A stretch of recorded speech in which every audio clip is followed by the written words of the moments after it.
Okay, so our last paper in the session is also a conference paper. It's Occlusion Management in VR, a comparative study by Lili Wang, Zhao, Zesheng Wang, Jian Wu, Bingqiang Li, Zhiming He, Voicu Popescu, and Zhao is going to give the presentation. Okay, thank you for the introduction. I'm Zhao, and this work is together with Lili Wang, Zesheng Wang, Jian Wu, Bingqiang Li, and Zhiming He from Beihang University, and Voicu Popescu from Purdue University. Okay, in complex scene, occlusion limit exploration efficiency, and the user has to navigate the viewpoint around occluders to get line of sight. Furthermore, due to physical limitations, the user might not be able to assume a viewpoint that reveals an occluded region. This paper is based on a study that investigates 3 occlusion management methods, comparing them to conventional navigation. The 3 methods are top view, X-ray, and multiperspective visualization. We render top view visualization with an orthographic projection. The user position and orientation are indicated with a green triangle. X-ray visualization renders occluders transparently with the goal of exposing occluded region of interest. In the right picture, we can see the occluded little boy. Our multi-perspective visualization is based on graph camera. There is no line of sight from the user location C to point A. The graph camera rotates A to A prime from where it is visible. Here, the conventional visualization does not reveal the far part of the self. The multi-perspective visualization lets the user inspect the entire self from current position without having to walk forward. For our study, we recruited 32 participants from our university graduate students. 6 were women, and 10 had VR experience. They were between the age of 22 and 26. We randomly assigned 8 participants to each of 4 conditions: top view, X-ray, multi-perspective, and conventional visualization. We used the following experimental procedure. First, the participant completes the pre-experiment simulator sickness questionnaire. Then, the experimenter describes the first task. The first task is to locate 5 items in a supermarket. This X-ray.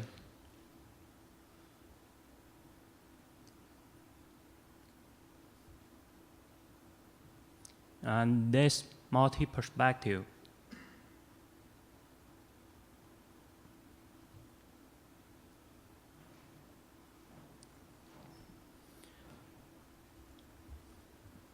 Okay, then the participants performed the first task.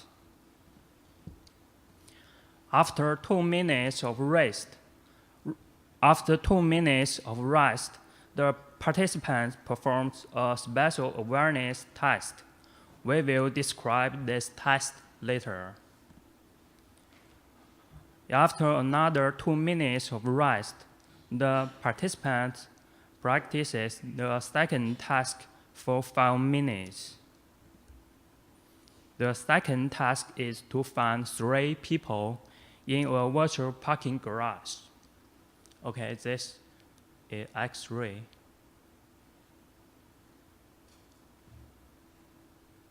and this multi-perspective.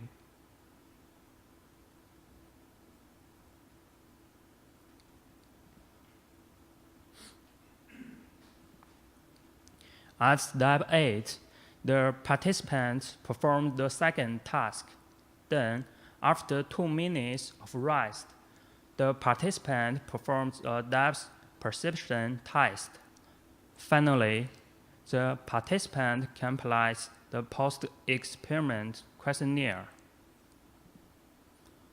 We use the following evaluation metrics: task completion time, total viewpoint translation, and total view direction rotation. Here are the task completion results. CG stands for conventional group, TG for top view group, XG for X-ray group, MG for multi-perspective group. Column 4 gives the relative reduction brought by the occlusion management measures.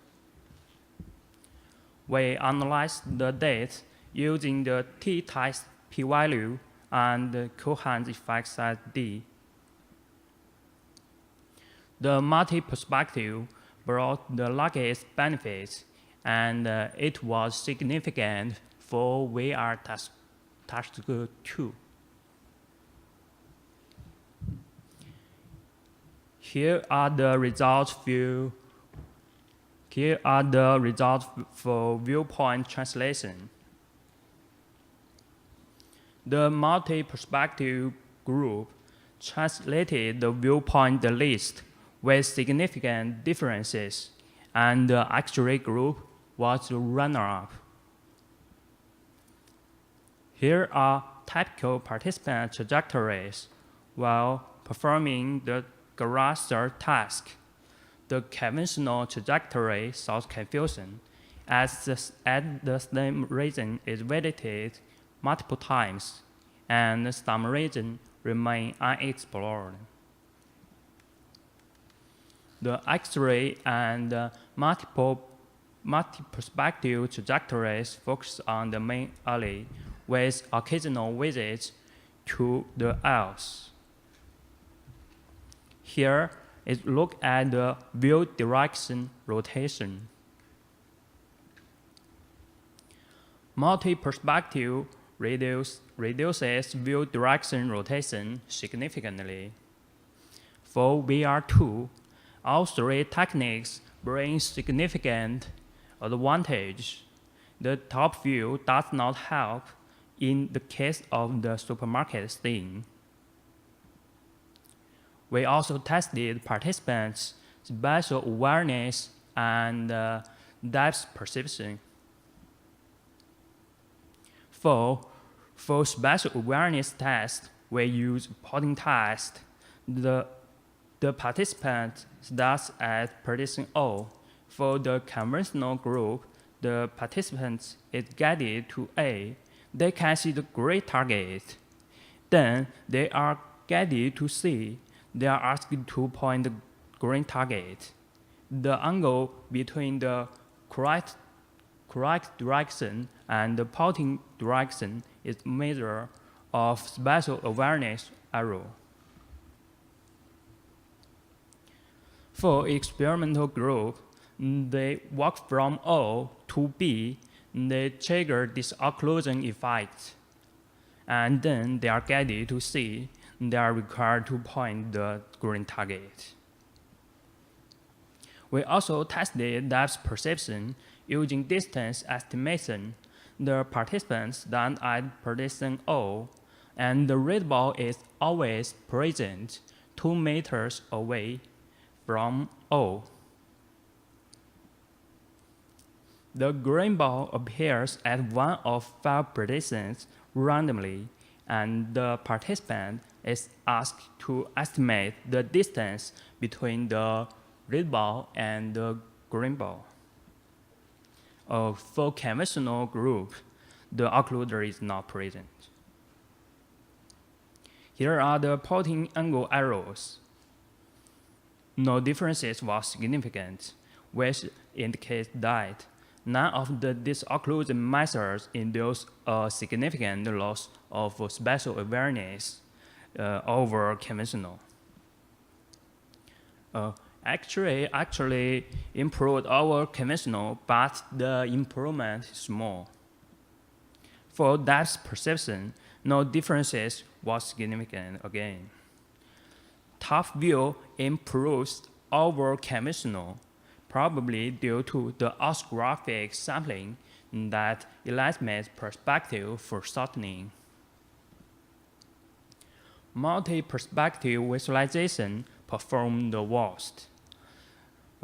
Next, in terms of simulator thickness, values of four groups are below the threshold of 70, above which simulator thickness is considered to be present. In our work, we have presented a user study that compares three occlusion management methods to conventional visualization in the context of VR. The results indicate that top view visualization helped participants learn the scene layout and their position within the scene. The X-ray visualization worked better in garage scene. With a low occlusion depth complexity, the multi-perspective visualization was effective, but it hindered depth perception. In the future, we will expand the participant population and test management techniques in extensive exposures. In the future, we also want to explore algorithms for the automatic construction of the camera model and allowing the disocclusion effect. Okay, thank you.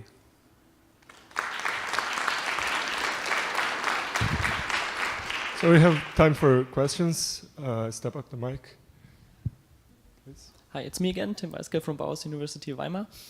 Could you tell us a little bit more about the participants you had and their subjective preferences and opinions on these techniques? Because from studies in our lab, we have a faculty of architecture at our university actually, and when we invite people from this department to VR studies, they start going crazy once we make walls transparent because they say it alters the impression of the building.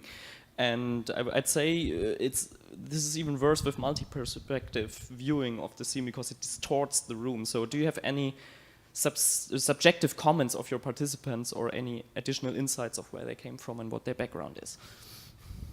Okay, thank you for your attention. And in our experiment,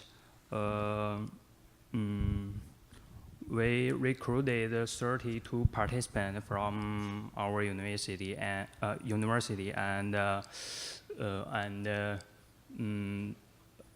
sure, many had experience in VR.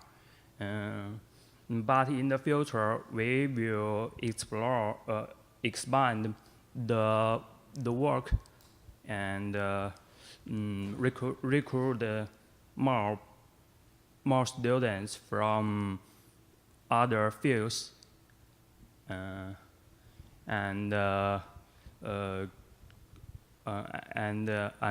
conduct similar research with more students. Okay, maybe you should really look also into architects, so for architectural walkthroughs and trying this with real architects, because I think it's very interesting. Thank you. Thank you.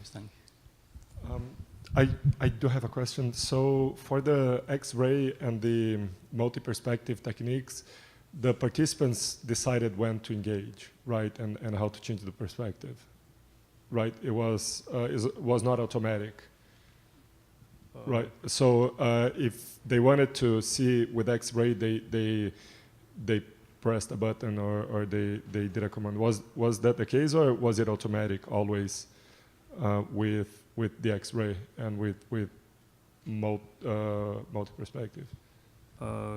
Yeah. First, X-ray, which can make the occluder semi-transparently, And the user decided that when they the were... user trigger Right, button okay. in the controller. Yeah, so my question is, did you see any large variance in strategies of when participants would engage either the X-ray or the multiperspective in lieu of walking more in the environment? And did you notice a difference there, or were participants more consistent throughout? Sorry, your question is the prediction of the user where they can trigger the... Yeah, did it change? Like, did people use like much more frequently the features, whereas other participants did not make a lot of use of that? Because that could also change the results based on how, I mean, if you have a wide range of strategies, depending on the strategy that you take could affect your results. The participant can use X-ray everywhere in the virtual environment. Yeah, but did everybody use, so my question is, was this something that changed a lot, how much different participants used? In our paper, the participant can use 1 and 2 layers of the X-ray. Okay. All right. Okay. Thank you. All right. Let's thank that's okay. We can take it offline. Let's thank all the speakers of this session one more time.